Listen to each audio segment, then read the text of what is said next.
Вие сте пациентка на лечителката госпожа Зофия Щербак и доколкото знам, сте били изпаднали 4 дни в клинична, дори мога да кажа, в биологична смърт.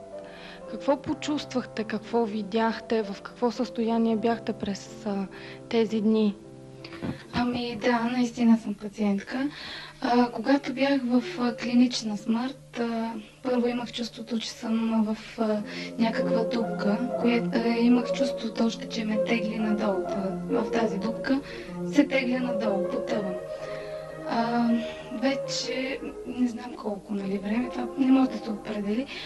След като чувах някакъв глас, преди да видя една светлина, много ярка светлина.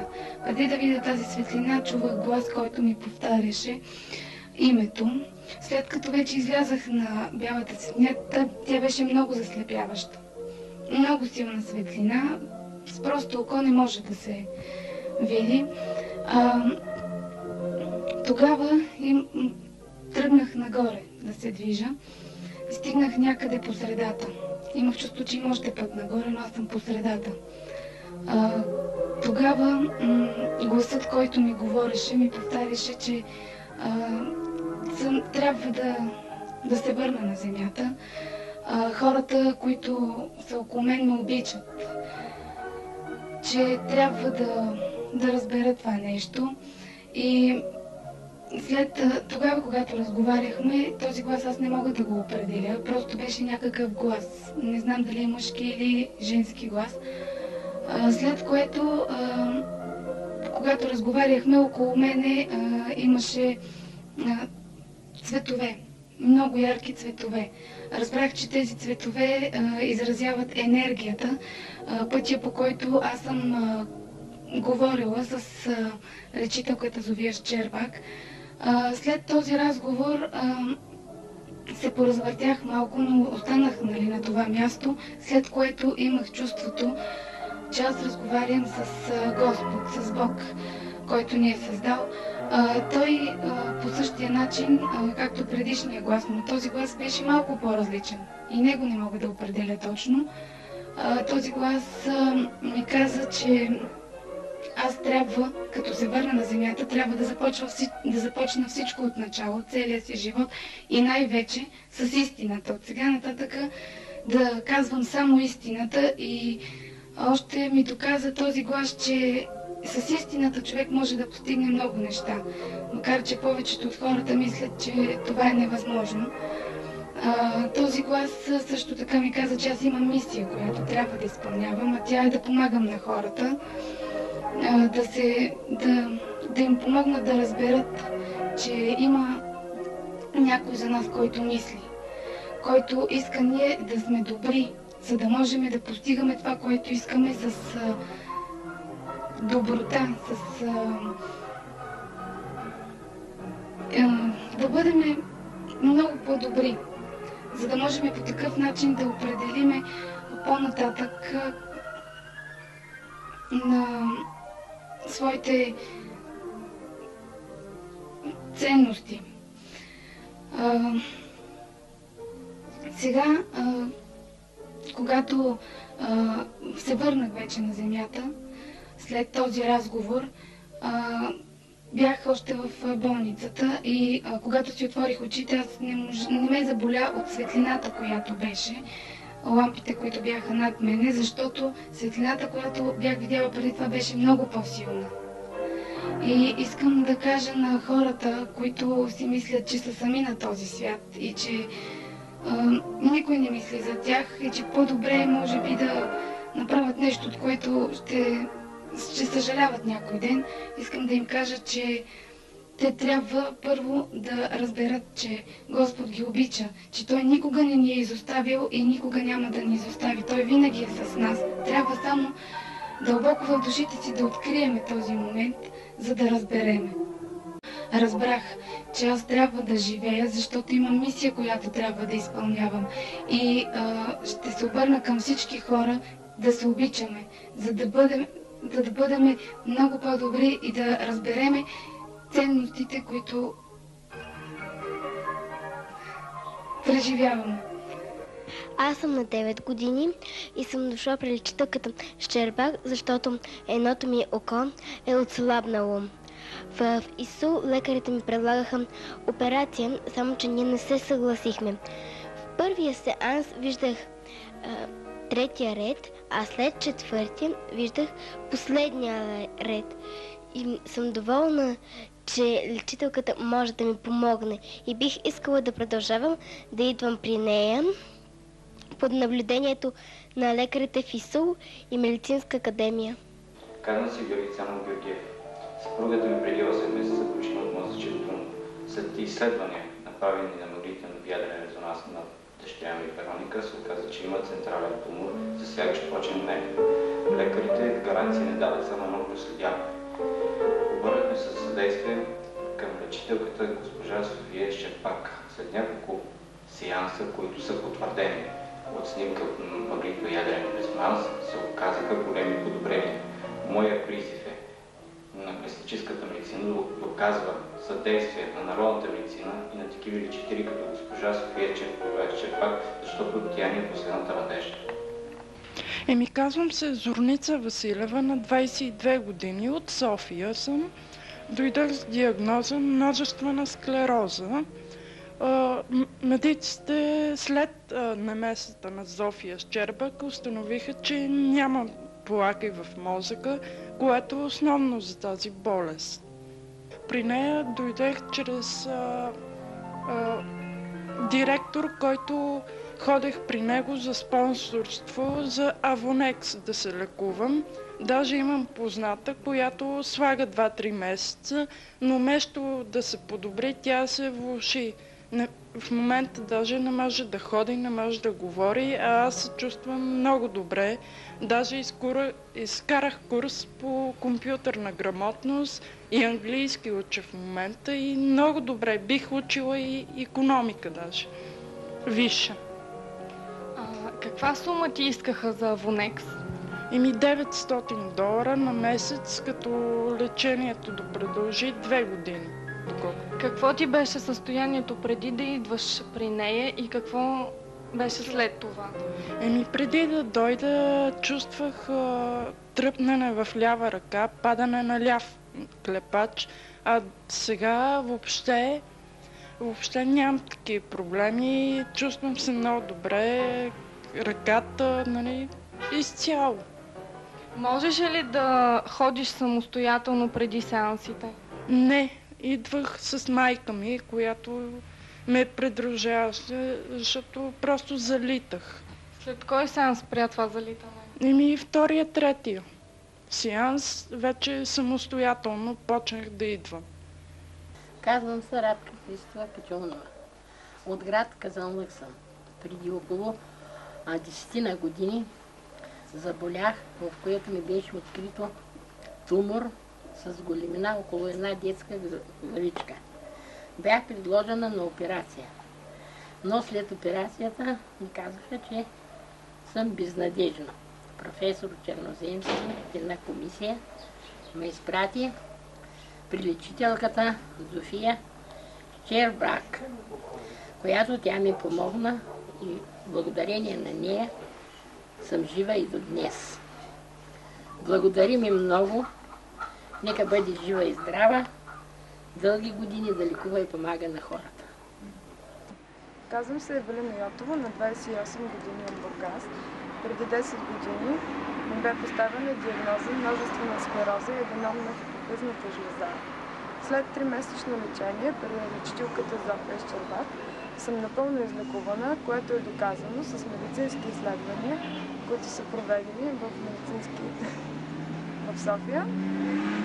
В момента съм напълно излекувана, чувствам се здрава, имам възможности да се развивам, следвам второ висше образование. Аз не съм пациентка, казвам се Албена Троянова от Русе.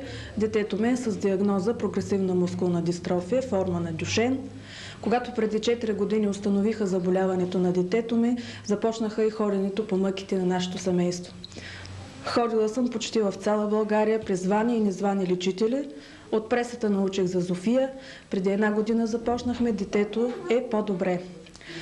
Когато миналото лято започна атаката в пресата по повод добрите и лошите страни на биоенерголечителите, дали те могат или не могат да лекуват, група родители внесохме резултатите от дейността на Зофия Щербак в Министерство на здравеопазването, откъдето получихме уверение, че ще получим отговор на тези документи.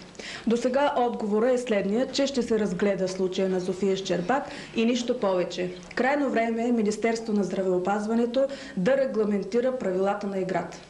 Да се знае, да има сигурен начин, чрез който да се проверяват възможностите на биоенерготерапевтите и да се спре с това лутане на хората. И вече традиционната и нетрадиционната медицина да се подадат ръка в името на живота на всички хора в България. Сега вашето дете как се чувства? Моето дете сега може да върви с специални приспособления. Общото му състояние е добро, ходи на училище и това ме радва. Ще продължа да идвам за сега през Зофия.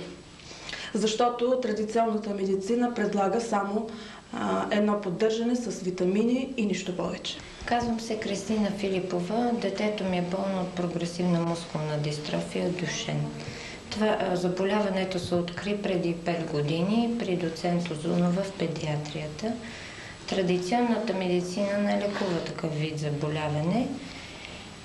И след това в пресата разбрах за Зофия Щербак и дойдох при нея. От 1 година идваме при нея. Детето преди това не може да качва стълби, не може да тича, по-трудно тромаво ходеше, не може да кляка. Сега е много по-добре, кляка, ходи, тича. Общото му състояние е много по-добро. През тази 1 година правиме профилактични прегледи на 4-ти километър при лекар Миланов и той също констатира подобрение в мускулатурата на детето. Това е общо и искам да апелирам към всички родители, които имат деца с такова заболяване, да не се лутат по лекарските кабинети, защото традиционната медицина няма да им помогне, а се обърнат към човека, който би могъл да им помогне. Има ли начин, който според вас би могъл да отсее хората с възможности за лечение от недобросъвестни лица, спекулиращи със страданието на хората? Веднага трябва да ви кажа, че има такива начини и някои от тях се основават на обективни физически и биомедицински данни, резултат от изследвания, а други могат да се установят чрез експертна оценка на специалисти. Така, например, има физическа апаратура, която може да установи биоенергетичното поле на хора, които се занимават или биха желали да се занимават с този вид дейност. И по този начин съвсем обективно да се установи лицето, което претендира за такъв вид умения и възможности, дали наистина ги притежава. От друга страна, експерти могат да установят вече по пътя на клинични наблюдения, изследвания и така нататък, дали лицата могат наистина притежават знания, умения, опит да отговорят на такива изисквания. Така че това не е нещо, което е така за съвременните възможности недостъпно. Може да стане. Въпросът е, че в някои отношения това не е много лесно да се направи, тъй като са необходими по-продължителни наблюдения дали някой човек може да лекува или не може да лекува. Сега това остава извън въпроса на законовите разпореждания, според което право на лечение имат само лица с необходимата медицинска подготовка.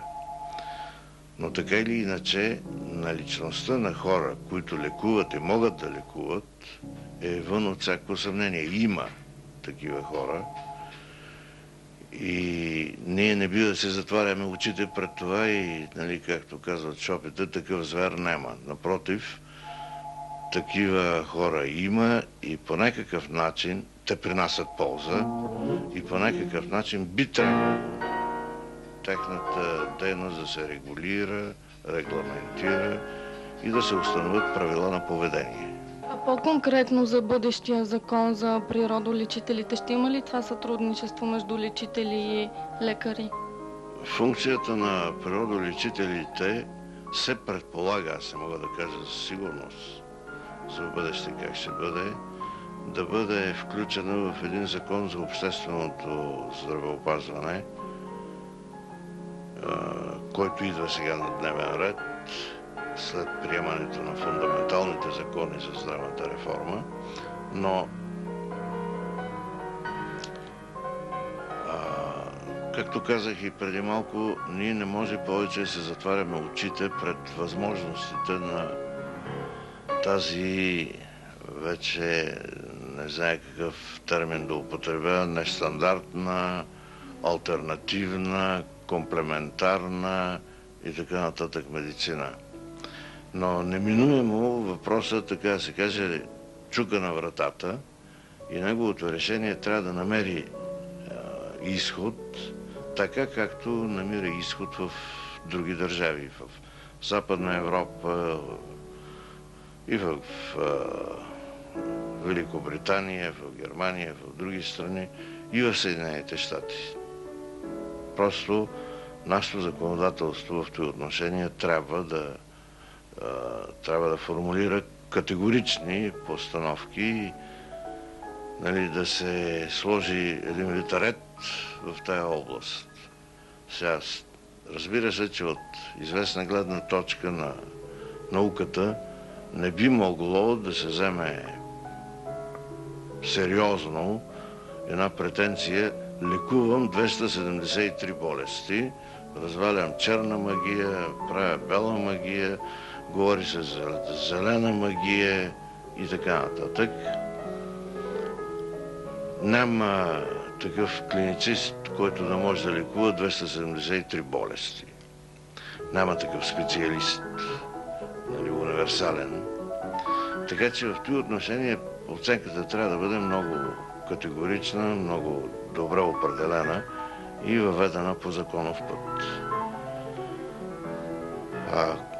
Наистина, лечители като господица Щербак би могло да имат техните сили и възможности да имат едно добро приложение у нас, както и до сега.